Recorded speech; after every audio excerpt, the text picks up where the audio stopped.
comme vous le savez, rien ne va. L'Afrique, encore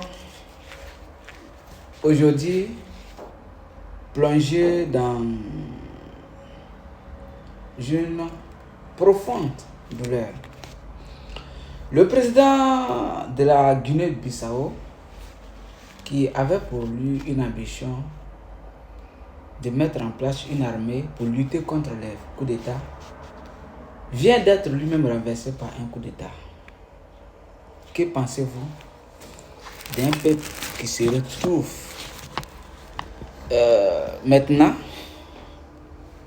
sans aucune couverture? Parce que si lui-même qui avait promis la paix, la protection, est lui-même en danger, je ne vois pas d'où est-ce qu'on peut avoir un issue encore.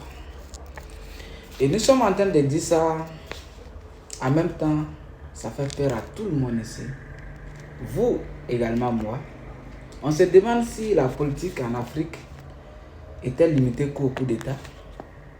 Mais en même temps qu'on le dit, il faut aussi parler des raisons qui ont poussé vers le coup d'État.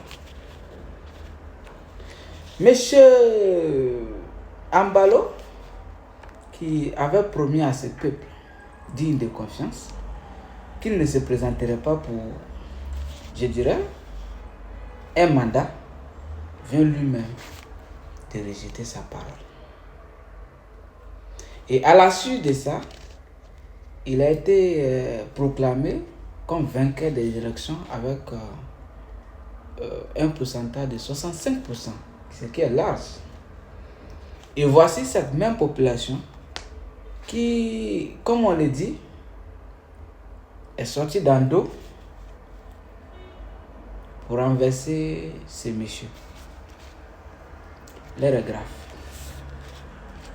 La CEDEAO contre elle-même.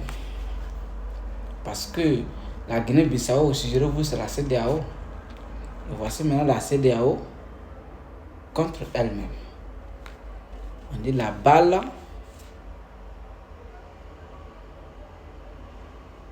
est maintenant dans le camp de l'adversaire. Et il suggère qu'il y a eu un autogol, si je ne me trompe pas. C'est pour dire que on aimerait voir une amélioration. On ne veut pas continuer ainsi.